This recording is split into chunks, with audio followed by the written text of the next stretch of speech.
პოლიციამ როგორ ისწავლეს უნდა იცავდეს საერთოდ.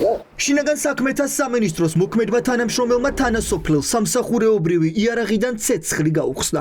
სროლა სოფელ კოდაში მოხდა. პროკურატურის ინფორმაციით, ერთ-ერთ ავტოსამრეცხაოსთან პოლიციის თანამშრომელი ჯერ 25 წლის მამაკაცს დაუპირისპირდა, სიტყვიერი კონფლიქტის შემდეგ კი სამინისტროს კუთვნილი იარაღიდან 10 ჯერ გაისროლა. ადგილზე ყვებია, რომ სროლის შემდეგ კოდაში იყო პანიკა და ქაოსი. გამლელები იყვნენ, უბრალოდ თუ რამე ჩხუბი ჰქონდათ ან რამე. 10 საათი. ხამის 10 საათი. არ ვიცი, ან მე ვიჭერდა რომ სროლის ხმარა გავუჭე, მაშინ გავუწევ ძალიან. ბევრჯერ გაისროლეს? 6 ჯერ?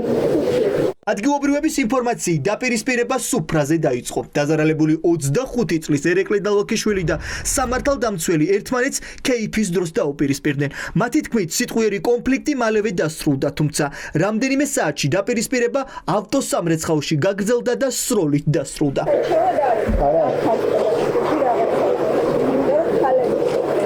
სამრეცხავში ხო არ იქნა? რეცხავდნენ მანქანას? თუ არა?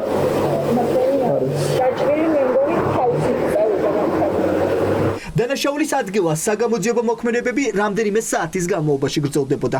შემთხვევის ადგილი პოლიციის ყვითელი ლენტით იყო შემოსაზღვრული. პირველების ინფორმაციით გამომძიებლებმა მიმდებარე ტერიტორიაზე არსებული სათვალთვალო კამერების ჩანაწერები ამოიღეს. პოლიციელებმა კამერები მოგთხოვა, ეს ამოიღეს რამე?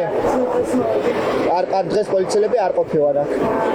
მაგრამ არაფერი მაგდაყარი. მომხდარ ფაქტზე გენერალურმა პროკურატურამ გამოძიება 2 მუხლით დაიწყო. მთავარი საგამოძიებო უწყება აცხადებს, რომ გასროლა გეკა გელაძის უწყების თანამშრომელმა ბეტონის საფარის მიმართულებით განახორციელა, რა დროსაც სავარაუდოდ ბეტონის ანასხლეტით ერთმა პირმამ მსუბუქი დაზიანება მიიღო.